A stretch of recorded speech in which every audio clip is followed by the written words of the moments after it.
So,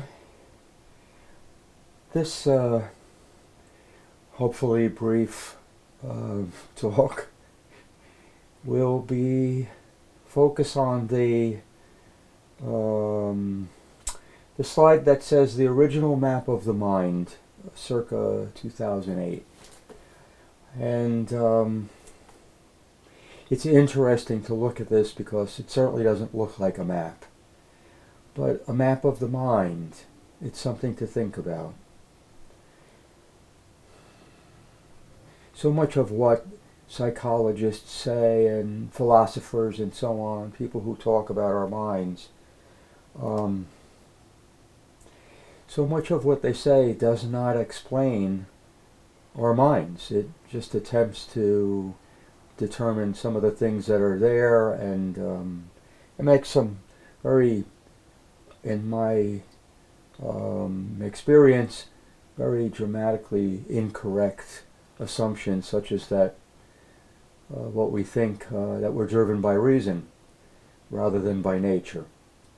But focusing on this map, what is this?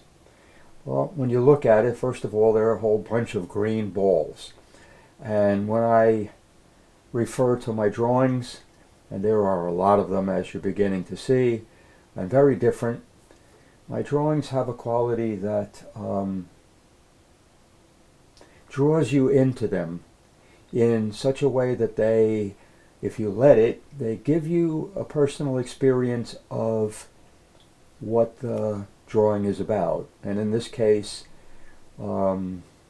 this idea of these floating balls, and they're green, different shades of green for the most part,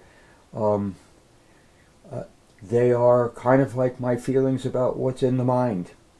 And when we spoke about the previous two drawings, where I had drawn what looks like kind of like a three-level mind, and at the bottom in the unconscious you have these tiny little thought bubbles, and as they rise up they connect to each other and so on. So this is not that far from that idea, and yet it's a completely different idea. And I certainly didn't start out to create a map of the mind, or I had no thought about this. So rather than just talk and try and get the story out, I'm going to do something that I promised myself I wouldn't do in these videos, which is that I'm going to read. I'm going to read something from the first book about my work and emergence, which was published in 2010. And my intention with this book had been to talk about something which we will talk about eventually, which is one of the 5 measurable qualities in personality, a mind-body orientation. And I am going to leave that for another day about what that is. But this book was to be that, and somehow, well, I had never written a book before, and I didn't know how to do it. And some of that is obvious in this book, because I start out and I am trying to write this thing about something that is probably the sticking point, the most impactful mistake that all educators make from the earliest age with children, and it follows all of us through our lives. And again, we'll talk about this another day. But the book ended up being something about my trying to explain things about the mind before I actually got to that. In hindsight, I wish I had written the 4th chapter first, because that was what the book was focused on, and actually the book turned out to be a heck of an excursion through various things about the mind, and how the mind stores things. The wisdom of the 4 wise men, finding personal truth. And both of those things turn out to be what the book is about. And the four wise men in this context are the four kinds of data, information, life experience that we gather in our minds. It turns out that everything in our minds can be divided into four kinds of information, and this book defined them clearly in a way that is not dictionary style or even the kind of scientific dictionary style of definitions. It was the beginning of the maps that I have used to make all of my discoveries. Now, why all of this? Because that original map of the mind was my first discovery that I had been using a map, that there was some formality to how I was making my discoveries. And in the next talk that we have, I'm going to talk about the Wiseman's Map, which was introduced in this book and was directly taken from this map of the mind. But I'm now going to read something about how this odd-looking arrangement of green balls came to be. So forgive me for reading and not just talking.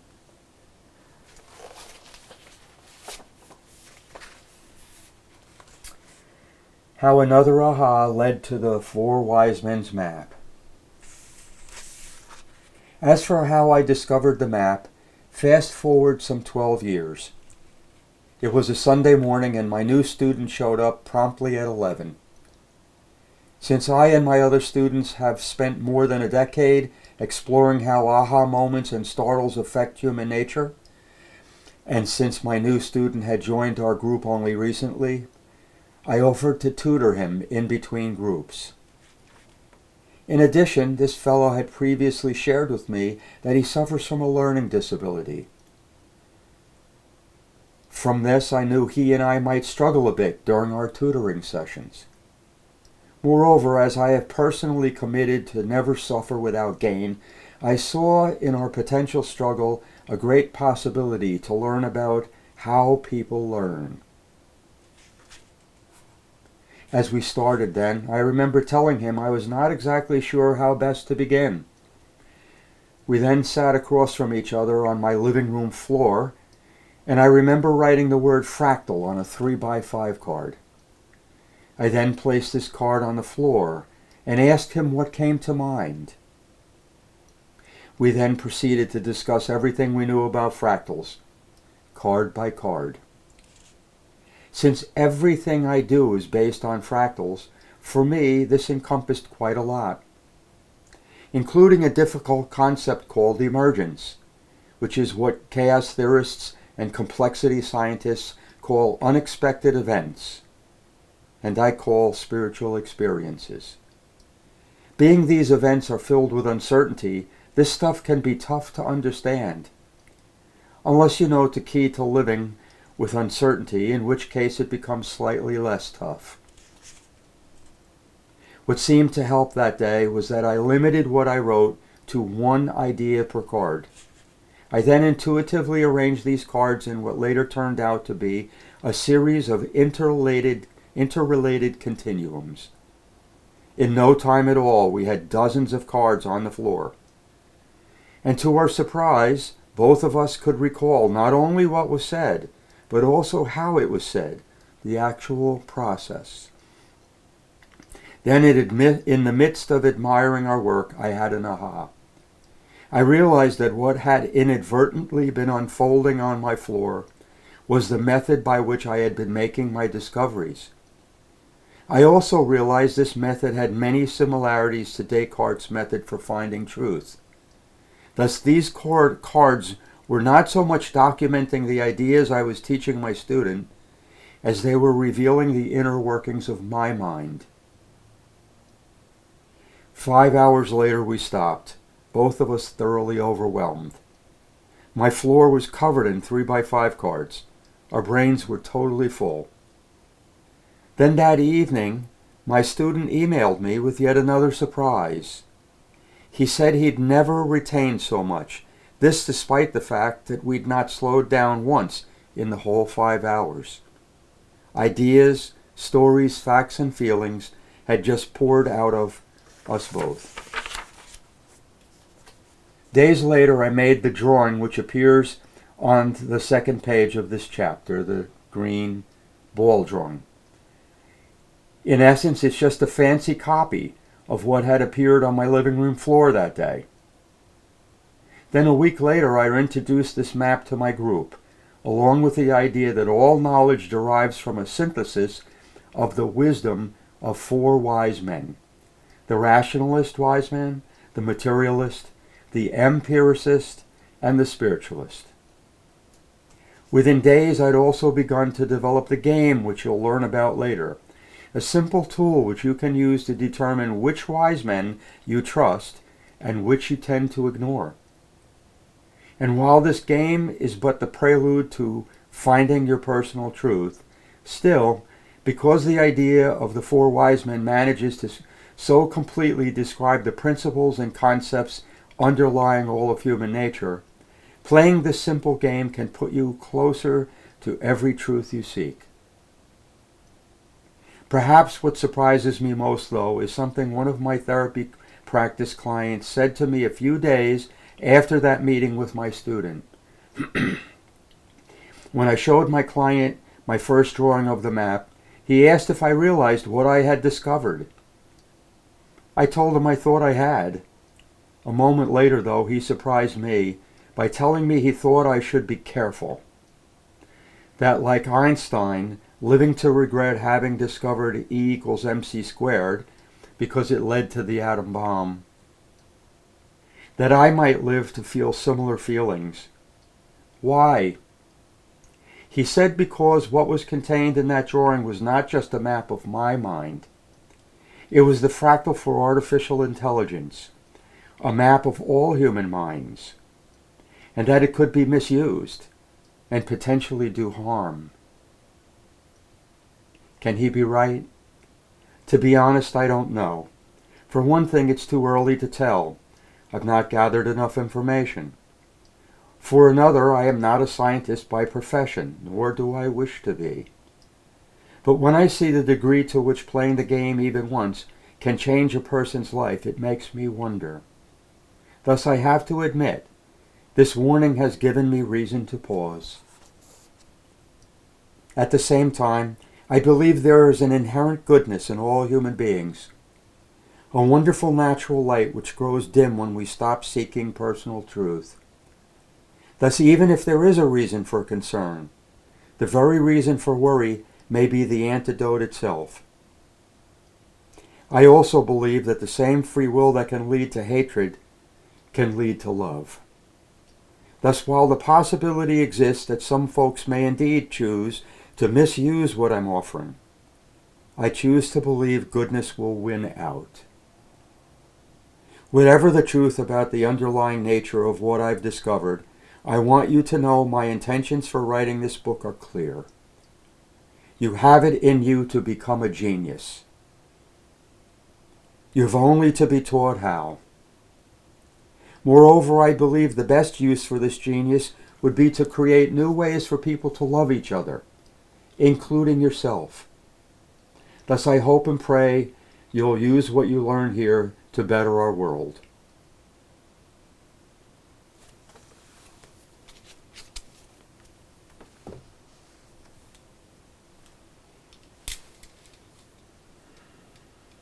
It's over a decade since I wrote that, and that book came out, and yet everything that you're going to learn in the Emergent School comes from that map. And this is the origin, the first time that I saw for myself that there was such a thing. The idea that there are 4 kinds of ways that we inform ourselves that we are alive, that we have a nature, that the world exists, that these things are facts, stories, ideas, and feelings. The words are defined in a way that the map creates a new way to make definitions, a much more scientific way. In part because those four things are defined in such a way that there cannot be fewer than four, and there can be no more than four. And yet together they define and describe every possible thing that can come into every possible mind. That's a heck of a statement.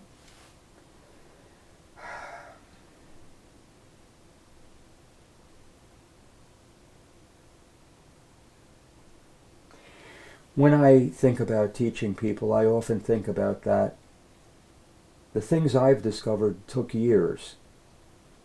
And when they're reading something or listening to me talk about it, like this little drawing of these green balls, it's important that you recognize that this is 12 years after my initial discovery about startles and emergence, that summer in 1996. 12 years later. Then, 2 years after that, I write a book that I just read to you about, that was and is and still does document the mind itself in such a way that an artificial intelligence could be made in a way that would be indiscernible from a human mind. It still does bother me. But how can we become better as human beings? How can we help the world to become better? How can we learn to love more? How can we continue to make discoveries if we hide what we find, if we're too careful?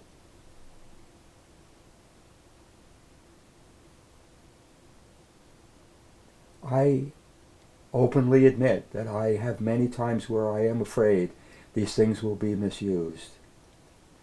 And my hope, obviously, as I read, but even today, is that you, the students of Emergence, will be the remedy to that, should any of that begin to happen. And that it will become so apparent, so obvious, the goodness in what we're learning to do, that will override the other things.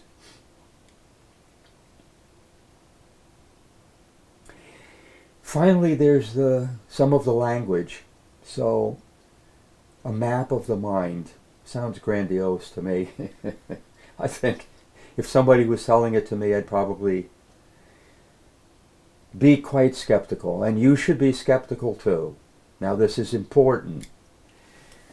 So, in order for you to actually learn Emergence, you must be skeptical.